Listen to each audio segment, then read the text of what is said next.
নমস্কার বন্ধুরা, কেমন আছেন আপনারা সবাই? আশা করছি ভালো আছেন, সুস্থ আছেন। বন্ধুরা, আমাদের দাঁতে অনেক সময় দেখা যায় এইভাবে ক্ষয় হয়ে যায় কিংবা দাঁতে হলুদ দাগ পড়ে যায়, পাথর জমে দাঁতের সাইডে, এমনকি দাঁত পুরো দেখতে ভীষণ বাজে লাগে। আমরা যখন হাসি কারো সামনে নিজেরাই না লজ্জা বোধ করি।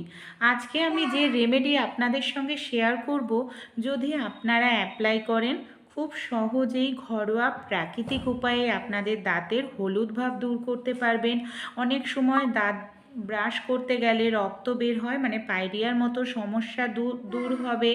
দাঁতের মাড়িতে ইনফেকশান, দাঁতে ইনফেকশান, কোনো কিছু খেতে গেলে প্রচণ্ড ব্যথা করছে, সব সমস্যাই দূর হবে।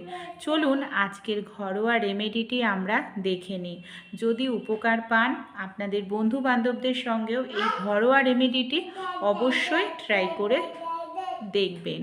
এই দেখুন বন্ধুরা, যে মশলা আমাদের প্রত্যেকের বাড়িতেই থাকে সেটা হলো মেথি।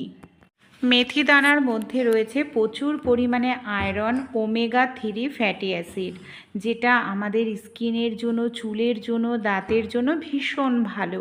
কিভাবে আমরা মেথি দানা ব্যবহার করলে আমাদের দাঁত যে হলুদ হয়ে যায় সেই সমস্যা দূর হবে, দাঁত দিয়ে রক্ত পড়া, পায়রিয়ার মতো সমস্যা দূর হবে, মুখ থেকে কথা বলতে গেলে যে বাজে দুর্গন্ধ বের হয় সেই সমস্যাটাও দূর হবে। আমি একটি পাত্র নিয়ে নিয়েছি, পাত্রের মধ্যে দেখুন নিয়ে নিলাম বেশ কিছুটা পরিমাণ মেথি। এখানে আমি যতটা মেথি নিয়েছি 2 দিন থেকে 3 দিন খুব সহজেই এটা আমরা ইউজ করতে পারবো। এবার যে জিনিসটা নিয়েছি বন্ধুরা, সেটা হলো আদা। আদা আমাদের প্রত্যেকের বাড়িতেই থাকে। আদা কিন্তু দাঁতের জন্য ভীষণ ভালো। আদাটাকে আগে আমি জল দিয়ে ধুয়ে নিয়েছি। এবার আদাটাকে এইভাবে ছোট ছোট করে টুকরো করে কেটে নিচ্ছি। এই দেখুন, আদাটাকে এইখানে আমি বেশ কিছুটা টুকরো আদা নিয়ে নিলাম। এবার যে জিনিসটা আমরা ব্যবহার করব আমাদের দাঁতের জন্য, যেটা ভীষণ উপকারী বন্ধুরা, সেটা হলো পেঁয়াজ। এবার আপনারা বলবেন, পেঁয়াজ খেলে তো মুখ থেকে বাজে দুর্গন্ধ বের হয়। না, পেঁয়াজ আমাদের মুখের দুর্গন্ধ দূর করবে। পেঁয়াজের মধ্যে প্রচুর পরিমাণ সালফার থাকে, আর এই সালফারটাই কিন্তু মুখের দুর্গন্ধ দূর করতে সাহায্য করে। কিভাবে আমরা পেঁয়াজটা ব্যবহার করব? এখানে পেঁয়াজটার খোসাটা আমি ছাড়িয়ে নিয়েছি, অর্ধেক পেঁয়াজ ব্যবহার করছি। সবার আগে যেটা করতে হবে, এখানে যে মেথিটা নিয়েছি আর আমরা আদাটা নিলাম, আদা আর মেথিটাকে আমি একটি গ্লাসের মধ্যে নিয়েছি, একটি বেলন নিয়ে নিয়েছি। এইভাবে হালকা করে গুঁড়ো করব। আমরা কিন্তু পুরোপুরি পেস্ট করব না, যে আপনারা মিক্সিতে দিয়ে পেস্ট করবেন না, পুরোপুরি হালকা করে একটু গুঁড়ো করে নিতে হবে, যাতে মিশ্রণটা আমাদের হালকা একটু থেতো হয়, দানা দানা ভাব থাকে। এর ফলেই কিন্তু আমাদের যে দাঁতে পাথর জমে বা হলুদ হয়ে যায় সেটাকে পরিষ্কার করতে সাহায্য করবে। খুব ভালো করে এখানে আমি থেতো করে নিলাম। এখানে আদা আর এই যে মেথিটা আমি ভালো করে থেতো করে নিয়েছি। এবার যে পাত্র নিয়েছিলাম সেই পাত্রের মধ্যে আমি এখানে এটা ঢেলে নিয়ে নিলাম পুরোটা। এবার আমরা কি করব, যে পেঁয়াজ নিয়ে নিয়েছি, গ্রেটার নিয়ে নিচ্ছি। গ্রেটারের সাহায্যে পেঁয়াজটাকে গ্রেট করে দেব, যাতে পেঁয়াজটার মধ্যে একটা দানা দানা ভাব থাকে আর পেঁয়াজটার রস খুব ভালোভাবে যায়। এই দেখুন, একদম মিহিভাবে পেস্ট হচ্ছে, দানা দানা একটা ভাব পেঁয়াজের মধ্যে থাকছে। এবার এর মধ্যে আমরা আরেকটি জিনিস মেশাবো বন্ধুরা, সেটা হলো হলুদ গুঁড়ো। হলুদ যে কোনো ইনফেকশান দূর করে, পায়রিয়ার মতো সমস্যাও দূর করতে ভীষণ সাহায্য করে।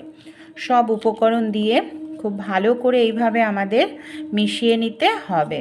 এই দেখুন মিশ্রণটাকে আমি এখানে খুব ভালো করে এইভাবে মিশিয়ে নিলাম। পুরোপুরি রেডি হয়ে গেছে। এটাকে আপনারা ফ্রিজে রেখে 2 থেকে 3 দিন ব্যবহার করতে পারেন। উচ্ছে কম বেশি আমাদের প্রত্যেকের বাড়িতেই থাকে বন্ধুরা। এখানে দেখুন আমি একটি উচ্ছে নিয়ে নিয়েছি। উচ্ছে বা করলা যেটা হাতের কাছে থাকবে সেটাই আপনারা নিয়ে নেবেন। এবার কি করছি, এখানে দেখুন উচ্ছে বা করলা এইভাবে কেটে নেব।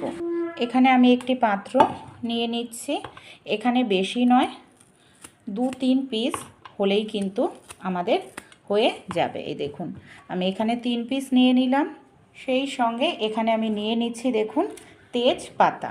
এবার আমি এর মধ্যে দিয়ে দেব 1 গ্লাস পরিমাণ জল। এবার কি করব, এই জলটাকে চলুন দেখে নিই। গ্যাসটা আমি অন করে নিয়েছি। গ্যাসের ওপর এই পাত্রটা বসিয়ে দিলাম। এবার আমি কি করব, জলটাকে হালকা করে একটু গরম করে নেব। আমাদের এটাকে লো ফ্লেমে 1 থেকে 2 মিনিট রাখলেই ভালোভাবে গরম হয়ে যাবে। জলটা এখানে আমার পুরোপুরি রেডি হয়ে গেছে। এবার আমি এটাকে বন্ধ করে দিচ্ছি। এবার এটাকে কিভাবে ব্যবহার করব। এখানে আমি একটি ছাঁকনি নিয়ে নিচ্ছি, ছাঁকনির সাহায্যে ছেঁকে নেব। এই যে আমরা উচ্ছে ব্যবহার করলাম, এর জন্য জলটা হালকা একটু সবুজ হবে। উচ্ছের রসে দেখবেন মানে জীবাণু ব্যাকটেরিয়া যা আছে সব দূর হবে। আর তেজপাতা মুখের বাজে দুর্গন্ধ, তেজপাতাও কিন্তু মুখের বাজে দুর্গন্ধ দূর করতে সাহায্য করে। মিশ্রণটা তৈরি করেছি, ব্রাশ নিয়ে নিয়েছি। ব্রাশের মধ্যে মিশ্রণটাকে খুব ভালো করে এইভাবে আমরা লাগিয়ে নেব।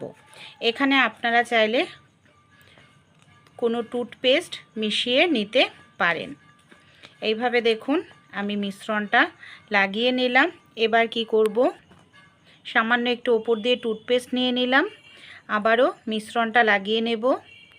ভালোভাবে এখানে মিশ্রণটা লাগানো হয়ে গেছে। যে মিশ্রণটা আমি ব্রাশের মধ্যে লাগিয়ে নিলাম সেটা দিয়ে আমরা দাঁতটাকে খুব ভালোভাবে পরিষ্কার করব। আর অবশ্যই এটা দিয়ে 2 বার করে দাঁত মাজতে হবে, রাতে খাওয়া দাওয়ার পর আর সকালে ঘুম থেকে উঠে। দেখবেন তাতেই 2 থেকে 3 দিন যদি অ্যাপ্লাই করেন, আপনাদের যে দাঁত হলুদ হয়ে গেছে বা দাঁত দিয়ে রক্ত বের হচ্ছে, পাথর জমে গেছে, সেই সমস্যা খুব সহজেই দূর হবে। কিছুটা সময় নিয়ে ধীরে ধীরে আপনারা দাঁতটা পরিষ্কার করবেন। দেখুন ভালো করে আমি দাঁতটাকে মেজে নিয়েছি। এবার আমি দাঁতটা মানে মুখটা ধুয়ে দেখাচ্ছি কতটা সুন্দর পরিষ্কার হয়েছে, চকচকে হয়েছে, দেখতে পাচ্ছেন। এই দেখুন আপনারাও এই রেমেডিটি অবশ্যই একবার ট্রাই করে দেখবেন। তাছাড়াও বন্ধুরা, যাদের মুখ থেকে কথা বলতে গেলে ভীষণ বাজে দুর্গন্ধ বের হয়, এই যে আমরা জলটা পানীয়টা তৈরি করলাম সেটা দিয়ে কুলিকুচি করতে হবে। এতে শুধু মুখ থেকে কথা বলতে গেলে যাদের বাজে দুর্গন্ধ বের হয় সেই বাজে দুর্গন্ধ দূর হবে, ব্যাকটেরিয়া জীবাণু ধ্বংস হবে বন্ধুরা।